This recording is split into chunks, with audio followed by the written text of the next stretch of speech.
إن الحمد لله نحمده ونستعينه ونستغفره ونعوذ بالله من شرور أنفسنا ومن سيئات أعمالنا من يهده الله فلا مضل له ومن يضلل فلا هادي له وأشهد أن لا إله إلا الله وحده لا شريك له وأشهد أن محمدا عبده ورسوله يا أيها الذين آمنوا اتقوا الله حق تقاته ولا تموتن إلا وأنتم مسلمون يا أيها الناس اتقوا ربكم الذي خلقكم من نفس واحدة وخلق منها زوجها وبث منهما رجالا كثيرا ونساء واتقوا الله الذي تساءلون به والأرحام إن الله كان عليكم رقيبا يا أيها الذين آمنوا اتقوا الله وقولوا قولا سديدا يصلح لكم أعمالكم ويغفر لكم ذنوبكم ومن يطع الله ورسوله فقد فاز فوزا عظيما وإن خير الكلام كلام الله وخير الهدي هدي محمد صلى الله عليه وسلم وإن شر الأمور محدثاتها وكل محدثة بدعة وكل بدعة ضلالة وكل ضلالة في النار أما بعد. Donc on commence aujourd'hui le cours numéro 24 dans l'explication de Kitab At-Tawhid dans le résumé du Cheikh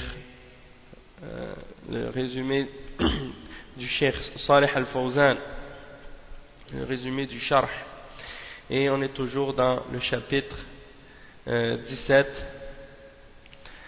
Bab al-Shafa'a, c'est-à-dire le chapitre au sujet de l'intercession, et c'est pour réfuter ceux qui essaient d'utiliser par exemple l'excuse ou le prétexte ou l'argument de l'intercession pour justifier le shirk qu'ils pratiquent lorsqu'ils associent des intermédiaires avec Allah subhanahu wa ta'ala dans leurs adorations.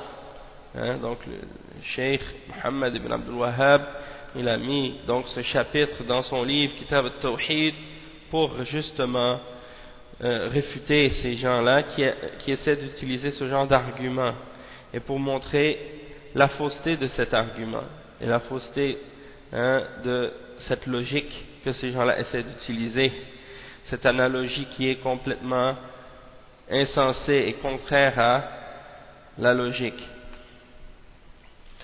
puisque bien entendu ça implique de faire des ressemblances entre Allah subhanahu wa ta'ala et sa création, puisque c'est de comparer Allah subhanahu wa ta'ala à une créature, à un être humain, comme par exemple de comparer Allah subhanahu wa ta'ala à un roi ou à un président, comme c'est le cas de la part justement des gens qui font ce genre de shirk. Ils comparent Allah subhanahu wa ta'ala à un roi auquel quelqu'un a besoin de se rapprocher en utilisant par exemple un intermédiaire parmi ses ministres ou parmi ses députés ou parmi ses conseillers, ainsi de suite. Bien entendu, Allah subhanahu wa ta'ala n'est pas comparable. On ne peut pas comparer ces créatures faibles et ignorantes à Allah subhanahu wa ta'ala, puisque Allah subhanahu wa ta'ala nous connaît mieux que quiconque, il nous connaît mieux que nous-mêmes, tandis que les présidents des compagnies ou bien les chefs, les rois ou les présidents des pays ne peuvent pas savoir qu'est-ce qu'on a comme besoin et puis ne nous connaissent pas, donc ils ont besoin de personnes pour servir d'intermédiaire entre eux et nous, contrairement à Allah subhanahu wa ta'ala. Donc on va continuer donc en lisant les paroles que le Cheikh Muhammad ibn Abdul Wahhab a citées, des paroles de Ibn Taymiyyah rahimahullah.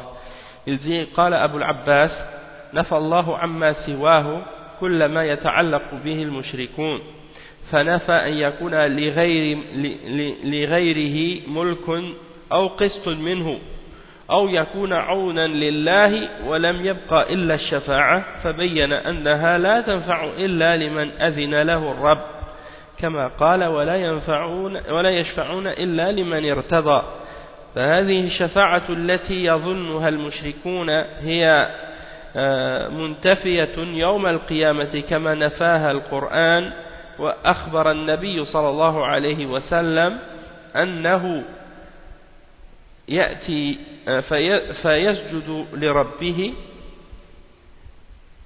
أن أخبر النبي صلى الله عليه وسلم أنه يأتي فيسجد لربه فيحمده، لا يبدأ بالشفاعة أولا، ثم يقال له ارفع رأسك وقل يسمع واسأل تعطى واشفع تشفع. قال أبو هريرة: من أسعد الناس بشفاعتك؟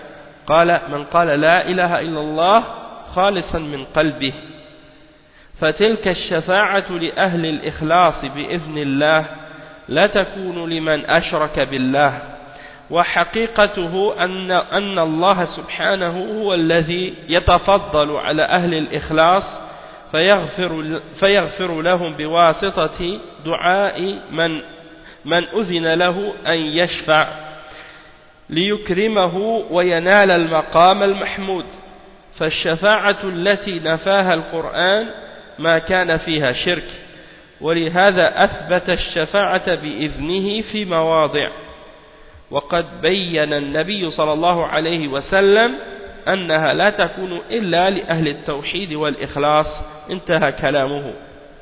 Donc cette parole de l'imam Ibn Taymiyyah rahimahullah, que l'imam Muhammad ibn Abdul Wahhab a cité, ça signifie ce qui suit, c'est-à-dire que il dit Qala Abul Abbas. Abul Abbas, on va le voir, c'est la kunya de Cheikh l'Islam Ibn Taymiyyah.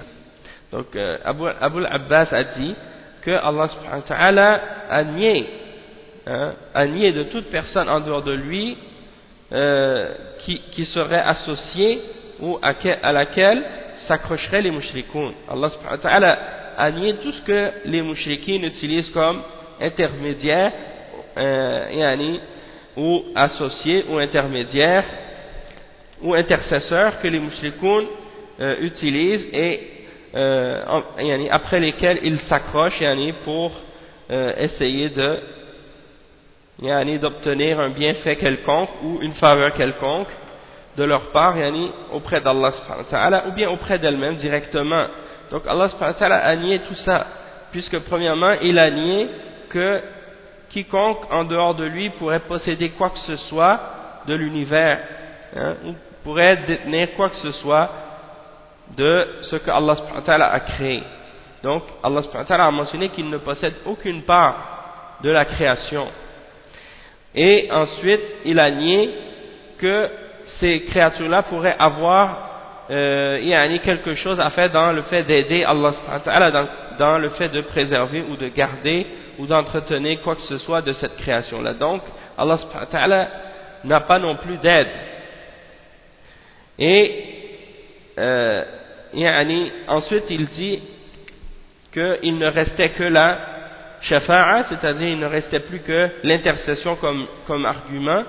Puis Allah subhanahu wa ta'ala a clarifié justement que cette intercession-là, elle ne pouvait servir et elle ne pouvait être bénéfique que pour celui pour qui Allah subhanahu wa ta'ala, ou pour celui à qui Allah subhanahu wa ta'ala avait permis d'intercéder. Comme Allah subhanahu wa ta'ala il mentionne dans le verset 28 dans Surat Al-Anbiya, et ils ne peuvent intercéder ou ils n'intercèdent que pour celui que Allah subhanahu wa ta'ala a agréé.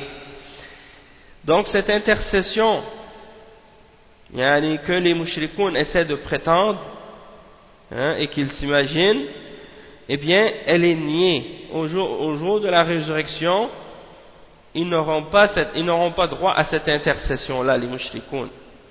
Le Coran est venu nier cette intercession qui est basée sur le shirk.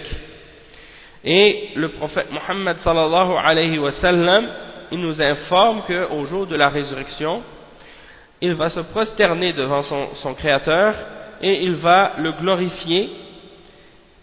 Il ne pourra pas donc commencer directement par la demande de l'intercession. Première chose qu'il fait, c'est qu'il se prosterne et il glorifie Allah subhanahu wa ta'ala jusqu'à ce que Allah subhanahu wa ta'ala lui donne la permission d'intercéder.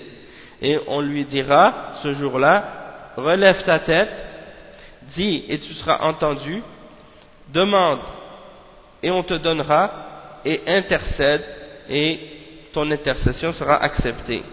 Donc ça c'est rapporté par Al-Bukhari et Muslim dans leur Sahih.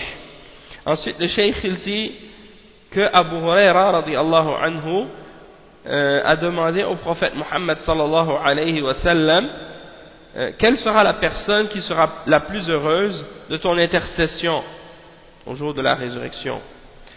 Et le prophète sallallahu alayhi wa sallam a répondu, il a dit, c'est celui qui dit la ilaha illallah, c'est-à-dire que la personne la plus heureuse de mon intercession au jour de la résurrection sera celui qui a dit la ilaha illallah sincèrement de son cœur ou avec une intention pure venant de son cœur, c'est-à-dire avec sincérité et avec pureté dans l'intention. Et ça c'est rapporté par l'imam al-Bukhari, c'est un hadith authentique rapporté par l'imam al-Bukhari. Le Cheikh il dit, donc ça c'est encore les paroles de l'imam Ibn Taymiyyah, il dit, et voilà donc l'intercession qui sera pour les gens de la sincérité et les gens de la pureté dans l'adoration, les gens qui n'ont pas commis de shirk, qui étaient sur la pureté, sur l'ikhlas. Hein? C'est pour eux qu'on pourra intercéder seulement, par la permission d'Allah subhanahu wa ta'ala seulement. Et l'intercession ne sera pas pour les gens du shirk, c'est-à-dire l'intercession ne sera pas pour les gens qui ont commis le shirk. Et il dit ensuite que la réalité de cette intercession, c'est que c'est une grâce que Allah subhanahu wa ta'ala fait en faveur des gens qui ont été sur le tawhid et sur al-ikhlas, sur la pureté la pureté dans leur adoration, c'est-à-dire qu'ils n'ont adoré que Allah subhanahu wa ta'ala lui seul. Et donc il leur fera part de son pardon, c'est-à-dire il va leur pardonner par l'intermédiaire de la demande ou de l'invocation de celui à qui il aura permis d'intercéder. Et ça c'est en même temps pour honorer ces personnes-là, c'est-à-dire honorer les intercesseurs et pour qu'ils puissent atteindre le statut ou le degré de la gloire, comme Allah subhanahu wa ta'ala l'a décrit pour le prophète sallallahu alayhi wa sallam, qui est al-maqam al-mahmoud. Donc l'intercession en fait, c'est un genre d'honneur pour les hommes pieux et pour les prophètes, pour les hommes pieux au jour de la résurrection, et en priorité et avant tout bien sûr notre prophète Muhammad sallallahu alayhi wa sallam, puisque c'est le premier et c'est le seul qui pourra intercéder au tout début pour que Allah subhanahu wa ta'ala commence le jugement pour les hommes.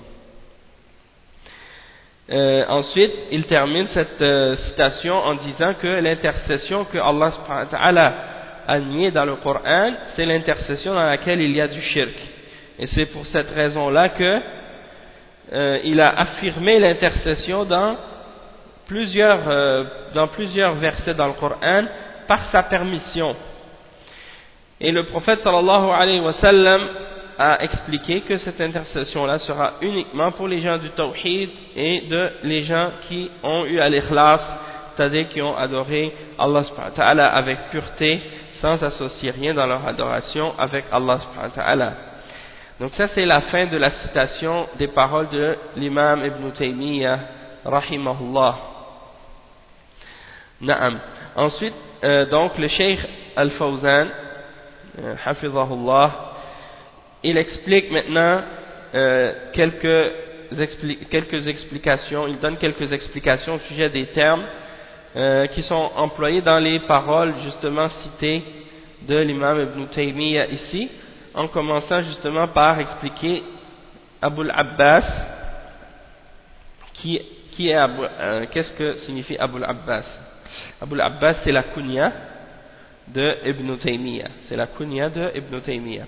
Donc Abul Abbas, le cheikh il dit huwa cheikh l'islam Taqiyuddin Ahmad ibn Abdul Halim ibn Abdul Salam ابن تيمية الإمام المشهور صاحب المصنفات المفيدة كانت وفاته سنة 728 رحمه الله هجريا. Donc Abu al-Abbas c'est Cheikh l'Islam, c'est le Cheikh de l'Islam. Taqiyuddin, ça c'est son surnom, Taqiyuddin. Son nom c'est Ahmad, fils de Abdul Halim, fils de Abdul Salam ibn Taymiyyah. Et il est très connu, très célèbre. C'est un des plus grands savants de l'islam. C'est l'auteur de nombreux ouvrages et de nombreux livres qui sont très très bénéfiques.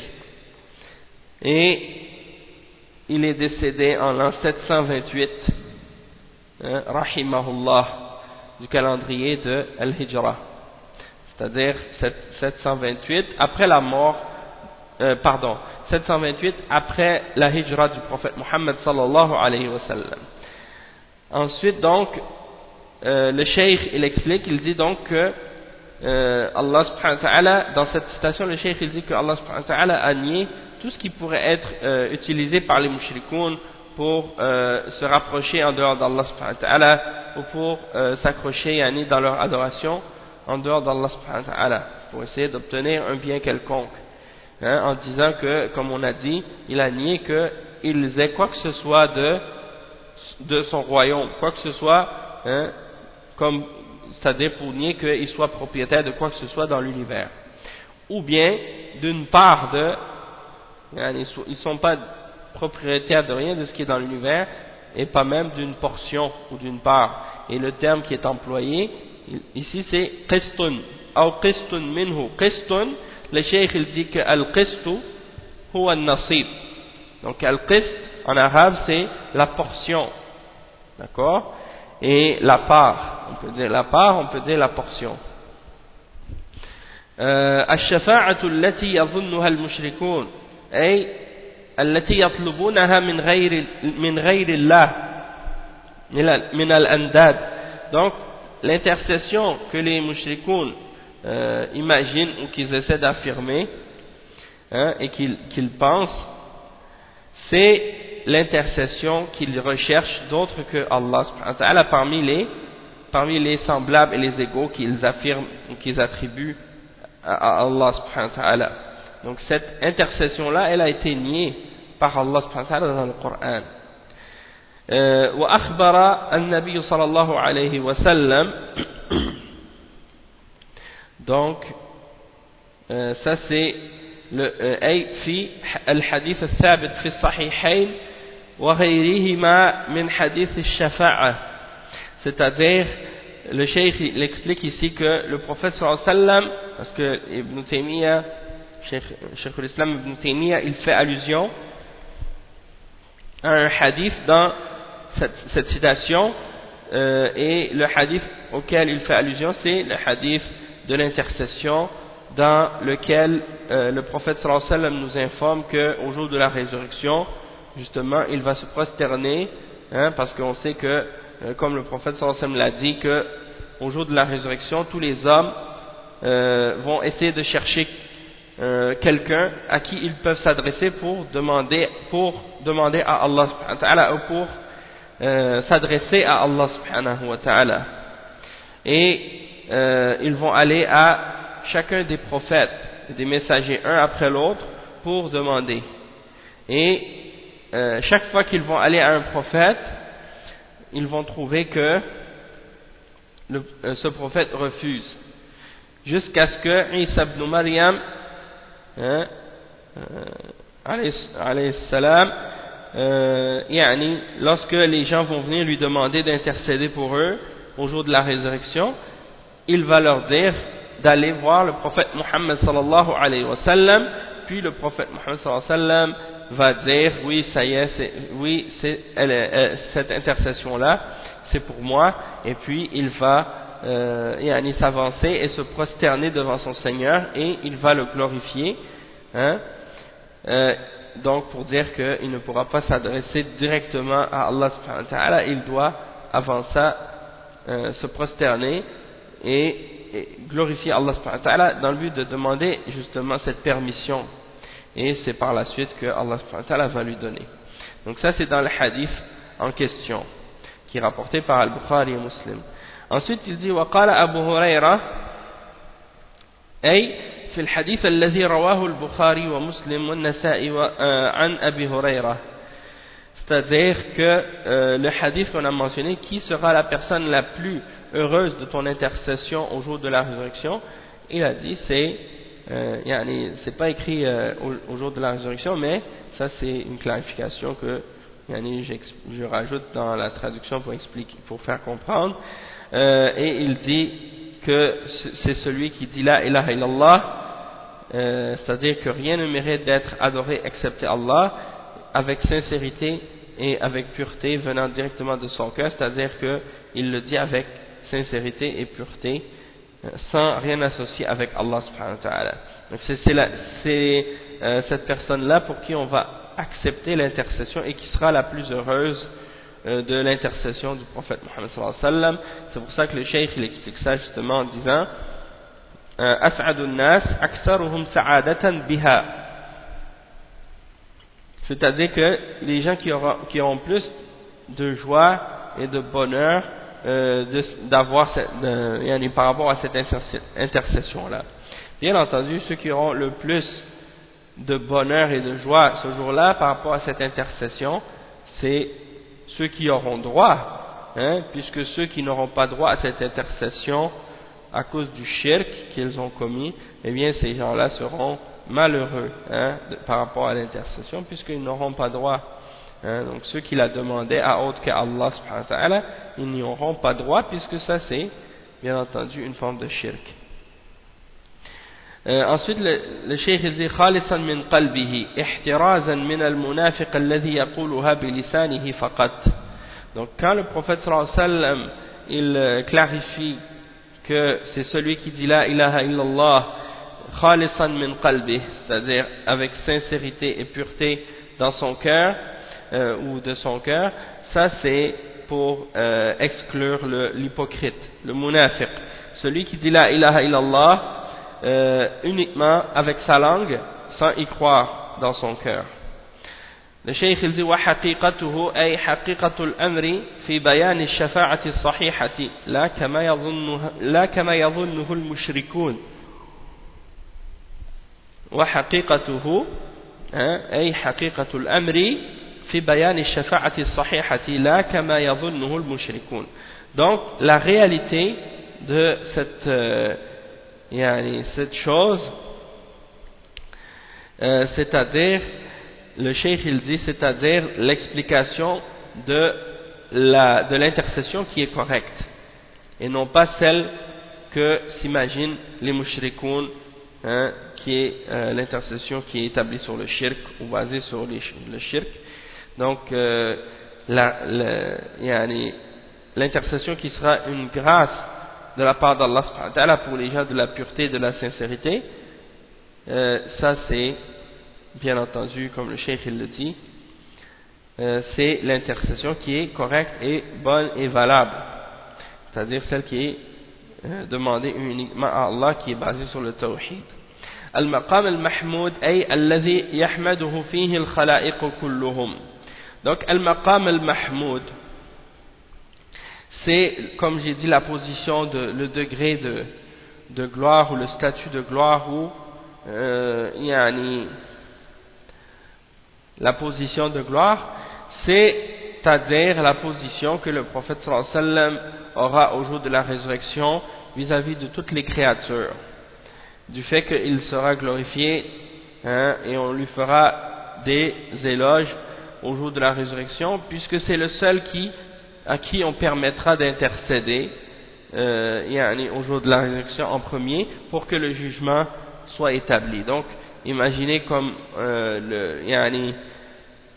c'est-à-dire au jour de la résurrection, tous les hommes sont debout en train d'attendre que Allah subhanahu wa ta'ala commence à établir le jugement, puis justement le soleil est très près de leur tête et on sait que les gens seront dans leur sueur selon le niveau de leurs œuvres, Et yani justement, c'est un maqam, c'est un moment qui est très difficile pour les créatures, et tout le monde espère justement yani que le jugement commence justement, et on sait que Allah subhanahu wa ta'ala mentionne dans le Coran que c'est un jour qui dure yani 50 000 ans, donc c'est un jour pénible, un jour difficile, et donc tout le monde cherche quelqu'un qui pourra justement intercéder pour eux, et c'est le prophète sallallahu alayhi wa sallam qui pourra intercéder ce jour-là seulement, et donc c'est pour ça que c'est un degré qui est un degré de gloire à cause de ça, parce que toutes les créatures vont le remercier pour ça. مقصود المؤلف من سياق كلام شيخ الإسلام هنا أن فيه شرحا وتفسيرا لما في هذا الباب من الآيات، ففيه أولا صفة الشفاعة المنفية، صفة الشفاعة وصفة الشفاعة المثبتة. Donc le cheikh il explique que la raison pour laquelle le cheikh Mohammed ibn Abdul Wahhab il cite les paroles de Cheikh l'Islam ici, premièrement c'est parce que c'est une explication, une clarification de ce qui est mentionné dans ce chapitre comme verset, et il y a dedans l'explication justement premièrement de la description de l'intercession qui est niée, et la description de l'intercession qui est affirmée dans le Coran. Donc on décrit les deux, puis on fait la distinction entre ces deux intercessions-là. Et parce qu'il y a des gens de bid'a qui accusent justement les salafiyoun, qui accusent les gens qui suivent la voie des salafs et qui sont sur le tawhid de nier l'intercession. Ils disent vous niez l'intercession. Et il y a des gens d'égarement justement, donc parmi les comme il y a les deux extrêmes en fait. Il y a les soufiyines et les adorateurs des tombes qui essaient de dire qu'on nie l'intercession, parce que pour eux l'intercession qui est valable c'est l'intercession qui est sur le shirk, c'est le fait de demander aux morts l'intercession. Donc le fait que nous on nie cette intercession là, eux ils considèrent que c'est une négation de l'intercession. Nous on dit non, ça c'est une intercession qui est niée par Allah subhanahu wa ta'ala, et c'est pour ça qu'on la nie, puisque dans le Coran il y a deux catégories d'intercession, celle qui est affirmée par Allah subhanahu wa ta'ala et celle qui est niée. Et celle qui est niée, c'est celle qui est basée sur le shirk, celle qu'on demande à autre que à Allah subhanahu wa ta'ala, et l'intercession qui est affirmée, c'est l'intercession qui est demandée uniquement à Allah subhanahu wa ta'ala et qui sera accordée uniquement par la permission d'Allah au jour de la résurrection, et uniquement pour ceux que Allah subhanahu wa ta'ala a agréés, puisqu'ils n'ont pas commis de shirk et qu'ils sont sur le tawhid au jour de la résurrection. Donc ça c'est le premier exemple. Puis il y a d'autres groupes parmi les gens de bid'a comme les Khawarij et les Mu'tazila qui ont nié l'intercession des prophètes et des hommes pieux au jour de la résurrection, et la raison pour laquelle ils le nient, c'est parce qu'ils se basent sur des versets dans le Coran parfois, mais ces versets-là, lorsque ces versets-là nient qu'il y aura une intercession ou qu'il y a une intercession, c'est en fait pour nier l'intercession de la part des mushrikins, comme lorsque Allah subhanahu wa ta'ala il dit par exemple فَلَا تَنْفَعُهُمْ شَفَاعَةُ الشَّافِعِينَ, c'est-à-dire l'intercession au jour de la résurrection ne leur sera pas bénéfique, l'intercession des intercesseurs ne leur sera d'aucune utilité. Et les ulama ont expliqué que ça c'est pas une négation absolue de l'intercession, c'est uniquement une négation de l'intercession pour les mushrikines, pour ceux qui ont commis le shirk. Donc il faut faire la distinction entre ces choses-là, et ça c'est pour donc réfuter les gens des extrêmes justement. Thaniyan, puisque les Khawarij et les Mu'tazila, eux ils disent qu'une fois que quelqu'un rentre en enfer, ça y est c'est fini, il ne pourra plus sortir, contrairement à ce qui est expliqué et clarifié dans les hadiths du prophète sallallahu alayhi wa sallam qui sont authentiques et qui expliquent que les gens des péchés, qui ont commis des péchés et qui sont parmi les gens qui ont commis des grands péchés au jour de la résurrection, et également dans ceux qui parmi eux sont entrés à l'enfer pour un certain temps, ils vont sortir par l'intercession des intercesseurs. Donc ça c'est une explication à ce sujet-là. Deuxièmement, le cheikh il dit ذكر الشفاعة الكبرى وهي المقام المحمود وماذا يفعل النبي صلى الله عليه وسلم حتى يؤذن له فيها. C'est-à-dire que dans cette citation, il y a également la mention de la grande intercession qui est appelée Al-Maqam Al-Mahmoud, ou le statut ou la position de gloire, et qui explique ce que fera le prophète sallallahu alayhi wa sallam au jour de la résurrection, pour que jusqu'à ce qu'il ait la permission de pouvoir justement intercéder de la part d'Allah subhanahu wa ta'ala. Le point numéro 3, أن أسعد الناس بالشفاعة أهل الإيمان, que les gens qui seront les plus heureux d'avoir l'intercession du prophète sallallahu alayhi wa sallam au jour de la résurrection, ce sont les gens de la foi, hein, les gens qui ont dit la ilaha illallah avec sincérité dans leur cœur, avec ikhlas. Ensuite le cheikh dit faïda له صلى الله عليه وسلم ستة أنواع من الشفاعة. Donc un petit point bénéfique ici que le cheikh mentionne, c'est que le prophète sallallahu alayhi wa sallam, il a 6 catégories d'intercession, 6 sortes d'intercession qui lui sont affirmées. الأول الشفاعة الكبرى التي يختص بها نبينا محمد صلى الله عليه وسلم وهي الشفاعة لأهل الموقف ليفصل الله بينهم ويريحهم من مقامهم في الموقف. Donc le cheikh explique que la première catégorie d'intercession qui est pour le prophète sallallahu alayhi wa sallam uniquement, c'est la grande intercession, et c'est l'intercession donc comme on a dit pour les gens qui attendent le jugement dernier lorsqu'ils sont tous rassemblés ensemble au jour de la résurrection. Et cette intercession-là, c'est pour que Allah subhanahu wa ta'ala commence à juger entre eux et pour qu'ils soient, disons, reposés, pour qu'ils aient un répit, disons, hein, pour avoir un répit de cette longue attente ce jour-là lorsqu'ils seront debout. Hein. Imaginez les hommes dans cette vie, Allah musta'an, quand on attend dans une file, soit à l'aéroport ou bien dans un hôpital ou quelque part où on est obligé de rester debout pour attendre, si on attend un peu trop longtemps, on commence déjà à s'impatienter et avoir des douleurs aux pieds ou bien des fatigues dans les jambes et on veut s'asseoir. Donc imaginez au jour de la résurrection cette attente qui est très très très longue et on ne peut pas s'asseoir, hein. Et en plus de ça, on est nu comme Allah subhanahu wa ta'ala nous a créé la première fois, et on sait que, comme je disais tout à l'heure, la chaleur du soleil qui est juste au-dessus de notre tête et également la sueur qui nous couvre selon les degrés de nos œuvres et selon nos péchés.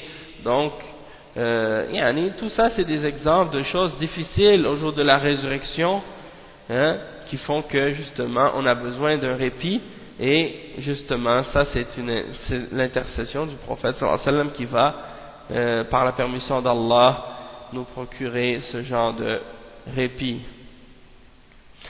Ensuite le cheikh il dit الثاني شفاعته لأهل الجنة حتى يدخلوها, c'est-à-dire l'intercession du prophète sallallahu alayhi wa sallam pour les gens du paradis jusqu'à ce qu'ils puissent y entrer. C'est-à-dire que il y a des gens, donc les gens qui vont rentrer au paradis ce jour-là, au jour de la résurrection, ils attendent après avoir eu leur jugement pour pouvoir rentrer au paradis. Ils sont devant la porte du paradis et ils attendent pour rentrer. et ils ont besoin de quelqu'un pour intercéder pour eux, pour que les portes du paradis leur soient ouvertes. Et c'est justement le prophète Mohammed sallallahu alayhi wa sallam ce jour-là qui aura l'honneur d'intercéder pour eux, pour que les portes du paradis leur soient ouvertes.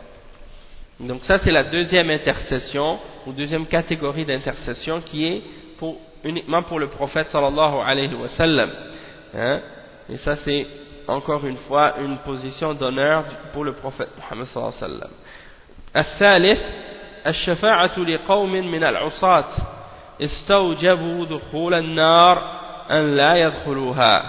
C'est-à-dire, troisièmement, l'intercession au jour de la résurrection, c'est-à-dire l'intercession ce jour-là, au jour de la résurrection, pour les pécheurs qui mériteraient, hein, qui ont fait des œuvres qui feraient qu'ils devraient entrer en enfer, et donc à cause de cette intercession-là, justement, de la part du prophète sallallahu alayhi wa sallam, ils n'y entreront pas. C'est-à-dire que ces gens-là qui avaient commis des péchés, qui méritaient d'entrer en enfer, ou qui leur méritait de faire qu'ils rentrent en enfer, eh bien,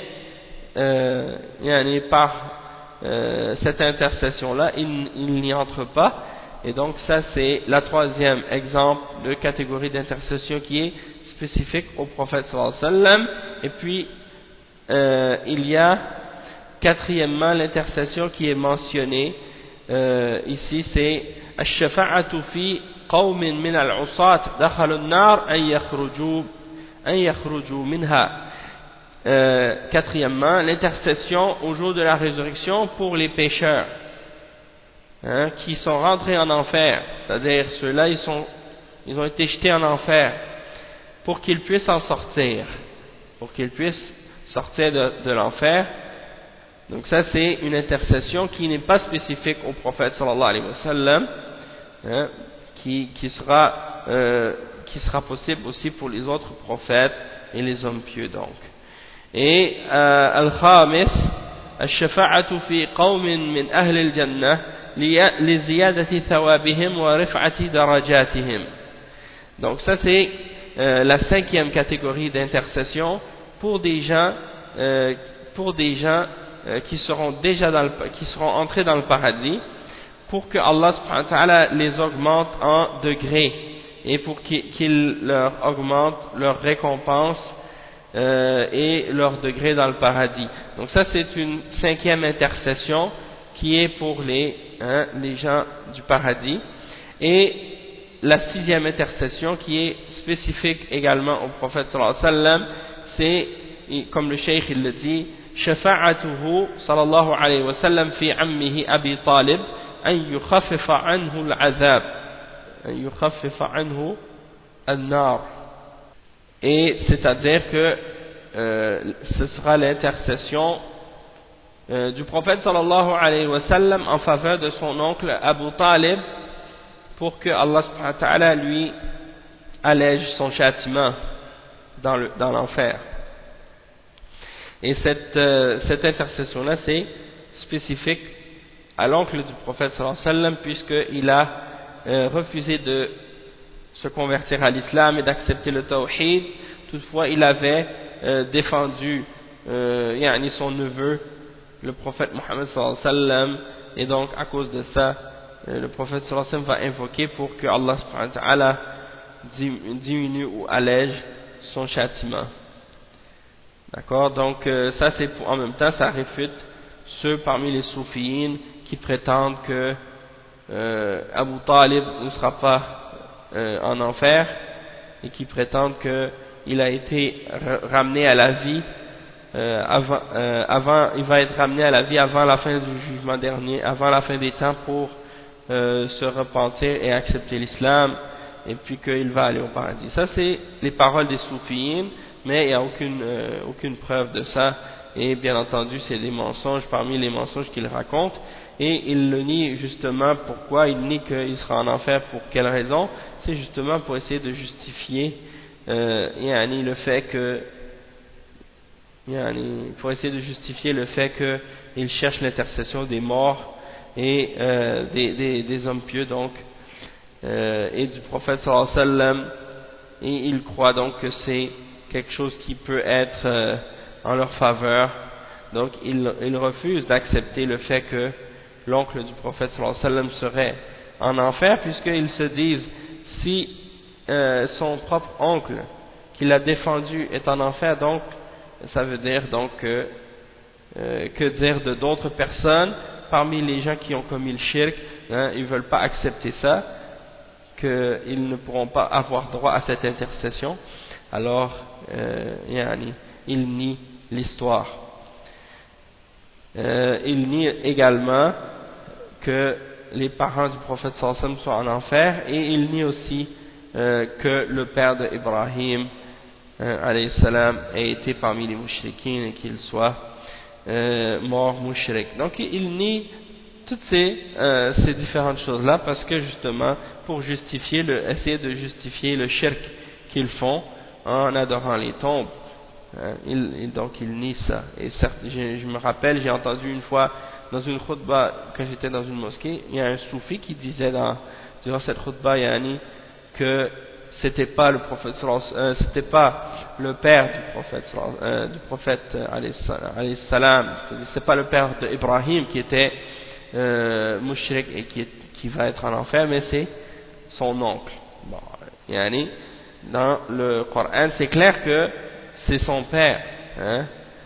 Mais ces gens-là, tu vois, Allah al-Musta'an, ils nient la réalité. Donc ça, c'est la fin de qu'est-ce qu'on avait expliqué par rapport au chapitre 17, qui était le chapitre au sujet de l'intercession, et on a lu donc les preuves qui sont mentionnées dans ce chapitre à ce sujet-là. Maintenant, on va commencer donc le chapitre 18, hein, qui est au sujet, aussi encore une fois de réfuter les arguments des mouchriquines qui essaient de justifier leur shirk, et on va lire en quoi consiste justement cette explication-là par rapport au chapitre ici. Le cheikh il mentionne un verset, قول الله تعالى باب قول الله تعالى إنك لا تهدي من أحببت, c'est-à-dire la parole d'Allah subhanahu wa ta'ala dans le Coran qui dit tu ne peux pas guider celui que tu aimes. Et donc ça c'est donc dans ce verset c'est une réponse c'est une réponse aux mouchriquines, et on va voir pourquoi. C'est le verset 56 dans Surat Al-Qasas. Allah subhanahu wa ta'ala il dit dans ce verset إنك لا تهدي من أحببت ولكن الله يهدي من يشاء وهو أعلم بالمهتدين. Tu ne peux pas guider celui que tu aimes ou ceux que tu aimes, mais c'est Allah qui guide qui il veut, et c'est lui qui connaît mieux ceux qui sont bien guidés. Donc ça c'est le verset en entier. Ensuite le cheikh il dit مناسبة الباب لكتاب التوحيد أن فيه الرد على عباد القبور الذين يعتقدون في الأنبياء والصالحين النفع والضر، وذلك أنه إذا كان النبي صلى الله عليه وسلم قد حرص على هداية عمه في حياته فلم يتيسر له ودعا له بعد موته فنهي عن ذلك، وذكر سبحانه أن الرسول صلى الله عليه وسلم لا يقدر على هداية من أحب، فهذا يدل على أنه صلى الله عليه وسلم لا يملك ضرا ولا نفعا، فبطل التعلق به لجلب النفع ودفع الضر وغيره من باب أولى. Donc le cheikh explique que la raison pour laquelle on a placé, ou le cheikh Muhammad ibn Abdul Wahhab rahimahullah a mentionné ce chapitre dans Kitab al-Tawhid, c'est pour réfuter les adorateurs des tombes qui croient que il y a dans les prophètes et dans la personne des hommes pieux un bienfait quelconque ou quelque chose qui peut nuire. Donc ils affirment le fait de pouvoir profiter ou de pouvoir nuire à ces créatures-là parmi les prophètes et les hommes pieux. Et le cheikh il explique ça en disant que on voit que le prophète sallallahu alayhi wa sallam, puisqu'il a essayé d'orienter, de guider son oncle durant sa vie, Abu Talib, hein, il a essayé de le guider et de lui montrer le droit chemin et de l'appeler à l'islam, et cela ne lui a pas été possible, hein, il n'a pas eu la facilité ou la possibilité de pouvoir disons l'amener à se convertir. Mais après la mort d'Abu Talib, le prophète sallallahu alayhi wa sallam a continué, même après ça, il a toujours espéré que Allah subhanahu wa ta'ala lui fasse miséricorde, et il invoquait pour lui, il invoquait Allah subhanahu wa ta'ala pour lui même après sa mort. Hein, il avait même dit dans un hadith, il a dit, je vais invoquer Allah subhanahu wa ta'ala pour toi jusqu'à ce que Allah subhanahu wa ta'ala me l'interdise. Hein, et qu'est-ce qui est arrivé par la suite? C'est que Allah subhanahu wa ta'ala lui a interdit. Hein, Allah subhanahu wa ta'ala par la suite lui a interdit ça dans le Coran, dans Surat At-Tawbah, il lui a interdit. Non. Donc ensuite le prophète sallallahu alayhi wa sallam, comme je disais, il lui a interdit d'invoquer pour lui, puisque c'est un mushrik, et Allah subhanahu wa ta'ala dans Surat Tawbah, il a interdit de faire des invocations, de demander la miséricorde et d'invoquer Allah subhanahu wa ta'ala pour la miséricorde des mushrikines après leur mort. Hein, c'est permis de demander à Allah subhanahu wa ta'ala qu'il les guide durant leur vie, mais pas après leur mort. Après leur mort, on ne peut pas demander pardon pour eux, ni demander la miséricorde pour eux. Et je vais vous citer à ce sujet, justement, le verset. Donc le verset en question, c'est le verset 113 et 114. Dans ces versets-là, Allah subhanahu wa ta'ala dit dans Surat Tawbah, وَمَا كَانَ لِلنَّبِيِّ وَالَّذِينَ آمَنُوا أَن يَسْتَغْفِرُوا لِلْمُشْرِكِينَ وَلَوْ كَانُوا أُولِي قُرْبَى مِنْ بَعْدِ مَا تَبَيَّنَ لَهُمْ أَنَّهُمْ أَصْحَابُ الْجَحِيمِ وَمَا كَانَ اسْتِغْفَارُ إِبْرَاهِيمَ لِأَبِيهِ إِلَّا عَنْ مَوْعِدَةٍ وَعَدَهَا إِيَّاهُ فَلَمَّا تَبَيَّنَ لَهُ أَنَّهُ عَدُوٌّ لِلَّهِ تَبَرَّأَ مِنْهُ Inna Ibrahim al-awwahun halim. Donc ces deux versets-là, Allah subhanahu wa ta'ala, il dit ce qui signifie, il n'appartient pas aux prophètes et aux croyants d'implorer le pardon en faveur des mushrikines, fussent-ils des parents, alors qu'il leur est apparu clairement que ce sont les gens de l'enfer. Abraham ne demanda pardon en faveur de son père qu'à cause d'une promesse qu'il lui avait faite. Mais dès qu'il lui apparut clairement qu'il était un ennemi d'Allah, il le désavoua. Abraham était certes plein de sollicitude et indulgent. Donc ça c'est pour expliquer l'interdiction du fait de demander pardon et de demander la miséricorde pour les mushrikines après leur mort. Donc le prophète sallallahu alayhi wa sallam, comme on a dit, il l'a fait au début, puis par la suite Allah subhanahu wa ta'ala lui a interdit par ce verset là. Et le cheikh il dit, et ensuite Allah subhanahu wa ta'ala mentionne que le prophète sallallahu alayhi wa sallam, il dit dans le verset 56 dans Surat Al-Qasas qu'il ne détient pas la capacité de guider celui qu'il aime. Hein? Et ça prouve que le prophète sallallahu alayhi wa sallam ne détient pas la capacité de nuire ou de profiter quiconque. Et donc on vient détruire par cet argument-là, on vient détruire par cet argument-là l'attachement et l'attachement que les mushrikoun ont envers les tombes et envers les morts et envers les prophètes et les hommes pieux, qui demandent aux prophètes et aux hommes pieux de ramener un bien quelconque ou de repousser d'eux un mal quelconque en croyant qu'ils ont la capacité de faire ça. Donc ça vient réfuter ce qu'ils croient. Et si c'est le cas pour le prophète sallallahu alayhi wa sallam qu'il ne peut pas profiter ou nuire, hein, alors toute personne en dehors de lui est encore plus concernée par ça, et on peut encore plus le nier pour autre que lui, hein, sallallahu alayhi wa sallam.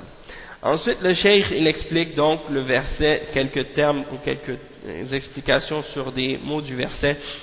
Innaka al-khitab lin-nabi sallallahu alayhi wa sallam. Donc Allah subhanahu wa ta'ala, dans ce verset-là, il s'adresse directement au messager, au prophète sallallahu alayhi wa sallam. La tahdi hidayat tawfiq lid-dukhul fi l'islam. Amma hidayat ad-da'wa wal-bayan فإن الرسول صلى الله عليه وسلم يملكها وإنك لا تهدي إلى صراط مستقيم. Donc la tahdi ici dans ce verset, c'est-à-dire tu ne guides pas, et cette guidance dont on parle ici, c'est la guidance dans le fait d'être capable de faire rentrer la foi dans le cœur d'une personne et de le faire rentrer dans l'islam. Cette guidance-là, c'est celle qu'on appelle hidayat tawfiq, c'est-à-dire d'avoir la réussite et le succès d'être bien guidé, d'arriver à la guidance. Cette guidance-là, c'est celle qu'on ne détient pas. C'est seulement Allah subhanahu wa ta'ala qui a la capacité de guider de cette manière-là. Toutefois, quand on parle de la guidance au sujet de l'affirmation qui est faite dans le Coran pour le prophète sallallahu alayhi wa sallam, comme par exemple lorsque Allah subhanahu wa ta'ala il dit dans le Coran, dans Surat Shura si je ne me trompe pas, wa innaka la tahdi ila siratin mustaqim, et certes tu guides vers un droit chemin. Ça c'est pour affirmer la guidance qui est en fait dans le sens de la da'wa et de l'orientation et de la clarification. Et cette catégorie de guidance là, hein, le prophète Mohammed sallallahu alayhi wa sallam la détient, de même que toute personne qui invite et qui appelle au chemin d'Allah subhanahu wa ta'ala parmi les hommes. Le cheikh il dit ensuite ولكن الله يهدي من يشاء إنك لا تهدي من أحببت. Celui que tu aimes, c'est-à-dire celui pour qui tu aimes, hidayatahu, c'est-à-dire man ahbabta hidayatahu, celui pour qui tu aimes la guidance, ou celui pour qui tu aimerais la guidance. Tu ne peux pas guider celui pour qui tu aimerais la guidance. Ça c'est le sens de ce verset-là. Sinon, d'autres ulama ont expliqué celui que tu aimes d'un amour naturel, hein, puisqu'on sait que le prophète sallallahu alayhi wa sallam, il nous interdit d'aimer les mushrikines et les kuffars. Et il y en a parmi les gens d'égarement qui essaient d'utiliser ce verset-là pour justifier, hein, pour faire croire qu'il est permis d'aimer les kuffars et les mushrikines, en disant regardez la preuve dans ce verset, Allah aimait son oncle. Allah lui dit tu ne peux pas guider celui que tu aimes. Les ulama ont répondu à ça en disant que c'est-à-dire celui dont tu aimerais la guidance.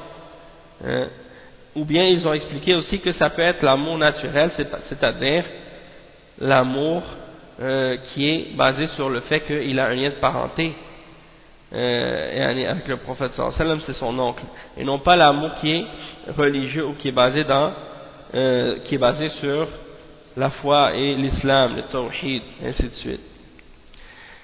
Ensuite le cheikh il dit ولكن الله يهدي من يشاء يوفق للدخول في الإسلام, c'est-à-dire mais certes Allah subhanahu wa ta'ala guide qui il veut.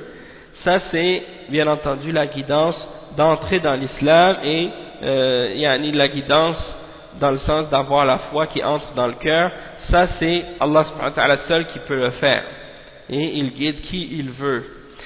وهو أعلم بالمهتدين أي أعلم بمن يستحق الهداية ممن يستحق الغواية, c'est-à-dire que Allah subhanahu wa ta'ala connaît mieux les bien guidés, c'est-à-dire il connaît mieux celui qui mérite la guidance de celui qui mérite l'égarement. المعنى الإجمالي للآية, donc le sens général de ce verset.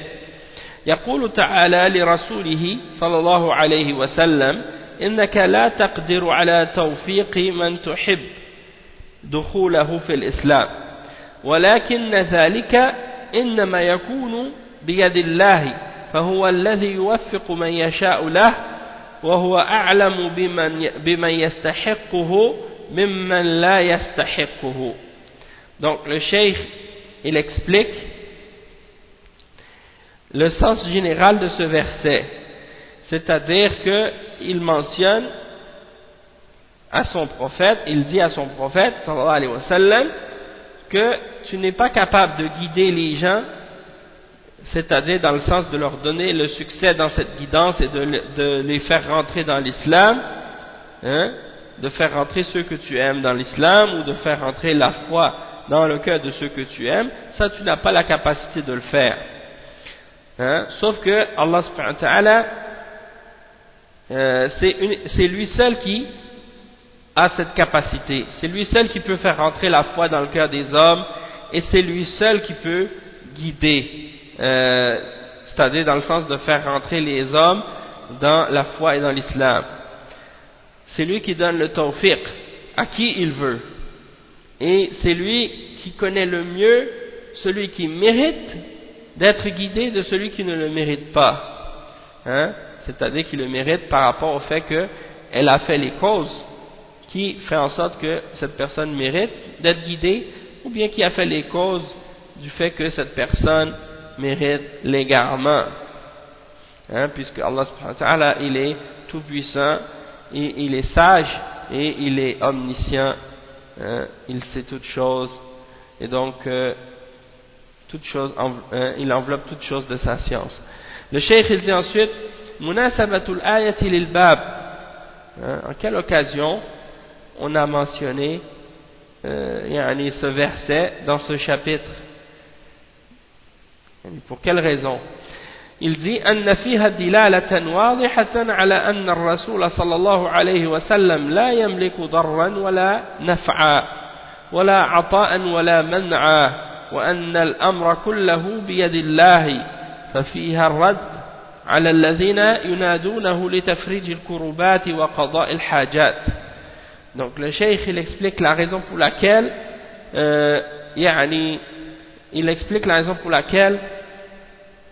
ce verset est mentionné dans ce chapitre, et il explique que dans ce verset il y a une preuve évidente, apparente et claire sur le fait que le prophète Mohammed sallallahu alayhi wa sallam ne détient pas la capacité de nuire à quiconque ou de profiter à quiconque, ni de donner ou de retenir quoi que ce soit, hein? Et donc l'affaire entière est entre les mains d'Allah seul, et il y a donc dans ça la réfutation de ceux qui l'invoquent et qui l'appellent, hein? Qui lui demandent de les libérer de leur situation difficile, hein? De leur venir en aide pour les délivrer de leur malheur ou de leur difficultés, et pour leur donner ce qu'ils ont de besoin, hein? Pour leur remplir leurs besoins. Donc ça c'est la réfutation qui est dans ce verset là par rapport à ces choses là. Ensuite le cheikh il termine donc ce point là, l'explication de ce verset, en disant que il y a des points bénéfiques, hein? Et donc c'est quoi ces points bénéfiques qu'on peut tirer de ce verset? Ma yustafad min al-aya. Le cheikh il dit أولا الرد على الذين يعتقدون أن الأنبياء ينفعون أو يضرون ويتصرفون بعد الموت على سبيل الكرامة. Donc premièrement il y a la réfutation dans ce verset de ceux qui croient que les hommes pieux, les saints, peuvent profiter ou nuire, et qu'ils peuvent continuer à contrôler ou gérer quoi que ce soit après leur mort par les miracles qu'ils font et les prodiges, hein? Parce qu'il y en a qui disent ça, ils disent ah mais ces hommes-là, ces hommes pieux-là, si tu vas à leur tombe, tu vas être guéri de telle ou telle maladie, ou tu pourras avoir telle et telle chose, parce que ça, pour eux, c'est des karamat, comme ils disent, ce sont des prodiges. Hein? Et bien entendu, c'est pas de cette manière-là, hein? Et c'est pas de cette façon-là, c'est pas comme ils s'imaginent, puisque les morts, ils n'ont aucun contrôle de ce qui se produit dans cette dunya, et tout ce qui se passe, c'est uniquement Allah subhanahu wa ta'ala qui le contrôle. Et les hommes pieux et les saints, hein, quand ils sont dans leur tombe, ils ne peuvent pas nuire ni profiter à quiconque. Hein. On n'a pas le droit de les invoquer en dehors d'Allah, parce que ça c'est une forme de shirk majeur qui fait sortir de la foi et de l'islam. Deuxième point, ثانيا أن هداية التوفيق بيد الله سبحانه وتعالى. Deuxièmement, donc, que la guidance, hein, dans le sens que on ait le succès de rentrer dans l'islam, d'avoir la foi qui rentre dans notre cœur, ça c'est uniquement Allah subhanahu wa ta'ala qui le détient dans sa main. C'est uniquement par là, entre les mains d'Allah subhanahu wa ta'ala. Cette guidance-là, qu'on appelle Hidayatut Tawfiq, c'est uniquement entre les mains d'Allah, hein, contrairement à la guidance dans le sens de l'orientation, hein, la guidance dans le sens de l'orientation et de l'invitation à la foi et de la clarification de la vérité. Ça, bien entendu, les prophètes et les hommes, les prophètes et les messagers, hein, et les gens qui appellent à Allah subhanahu wa ta'ala parmi les ulama, eux ils ont la capacité, hein, de clarifier et d'expliquer aux hommes la guidance de l'islam, mais ça ne veut pas dire que cette personne-là va être capable de, disons, va être guidée et va avoir la foi. Hein, tu peux expliquer à quelqu'un l'islam, ça ne veut pas dire que cette personne va être guidée à entrer dans l'islam ou à avoir la foi en l'islam. Donc c'est pour ça que il faut distinguer entre ces deux catégories de guidance-là. Hein, il y en a parfois qui utilisent le fait que l'argument, comme par exemple, ils disent, bon, puisque c'est seulement Allah subhanahu wa ta'ala qui guide, donc essaie pas de convaincre les hommes. Laisse-les dans leur croyance. Hein, chacun a sa religion. C'est pas ça que le verset signifie. Quand on dit, innaka la tahdi man ahbabt, walakin Allah yahdi man yasha, tu ne peux pas guider qui tu veux, mais Allah tu ne peux pas guider celui que tu aimes, mais Allah guide qui il veut. Ce verset-là, c'est pas pour, par exemple, nier que on doit appeler les hommes à l'islam et leur clarifier les vérités de l'islam et leur montrer la fausseté du shirk qu'ils pratiquent quand ils sont dans des religions de shirk et de kufr, comme par exemple lorsque tu fais la da'wa aux chrétiens ou aux juifs ou aux hindous ou aux bouddhistes ou bien aux athées, et que tu leur donnes les preuves, hein, de la véracité du tawhid et que seul Allah mérite d'être adoré, et que tu leur expliques, hein, les preuves de la véracité de l'islam et la fausseté de leur religion. Quand tu fais ça, ça vient pas en contradiction avec ce verset-là, puisque ça c'est qu'est-ce qu'on appelle hidayatu irshad wa hidayatu da'wa.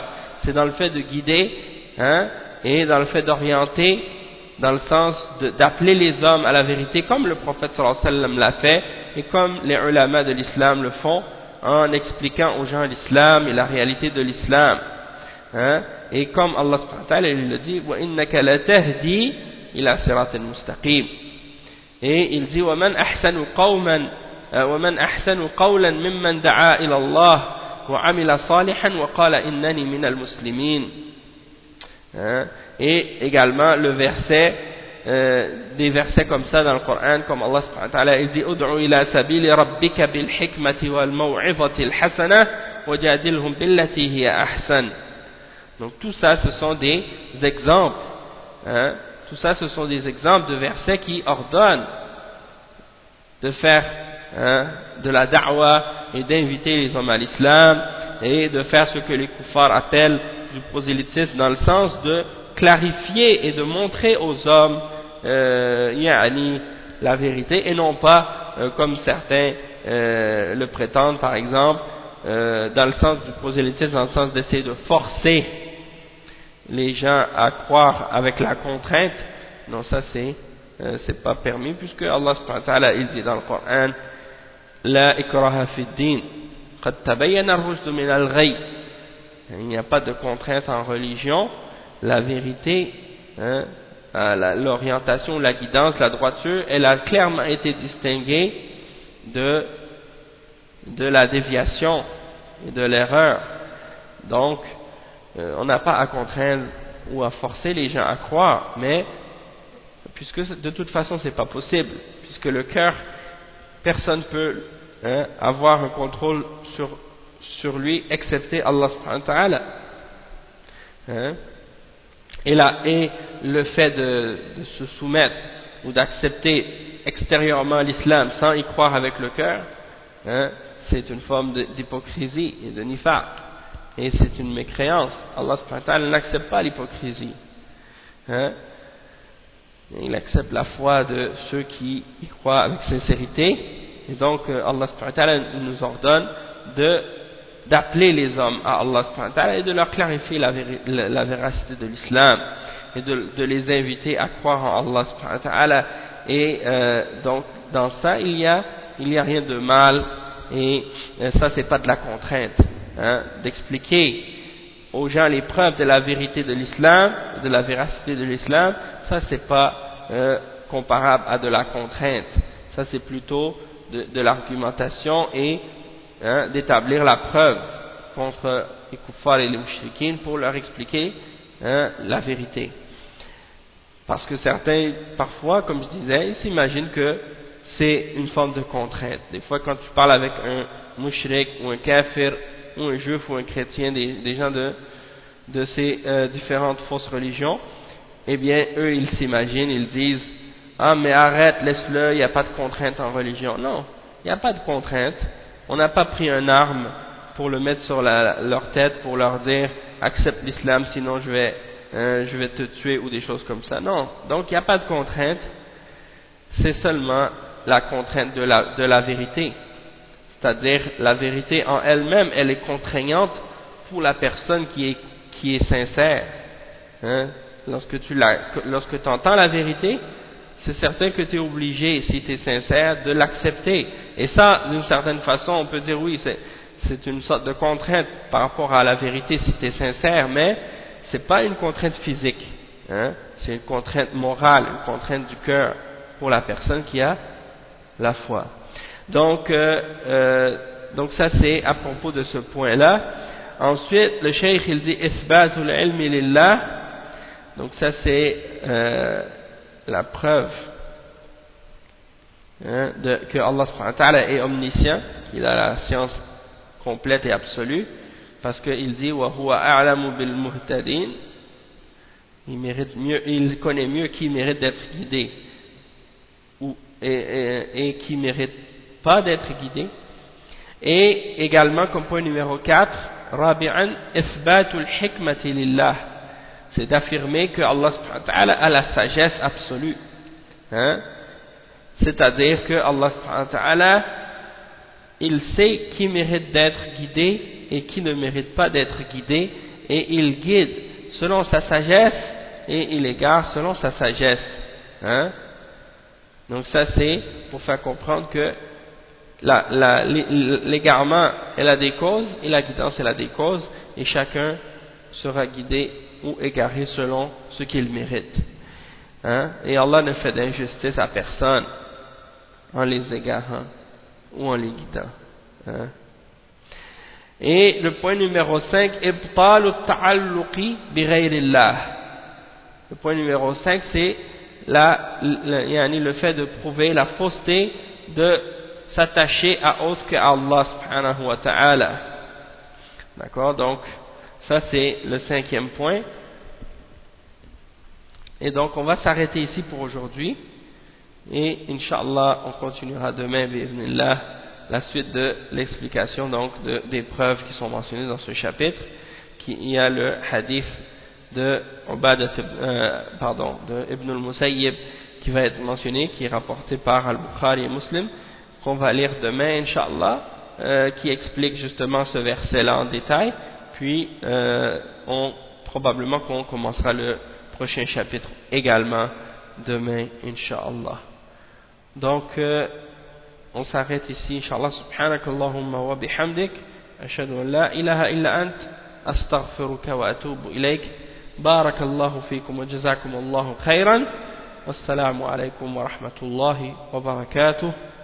Et que Allah subhanahu wa ta'ala nous donne à tous sa miséricorde et son tawfiq. Assalamu alaykum wa rahmatullahi wa barakatuh. Et à demain, Inch'Allah.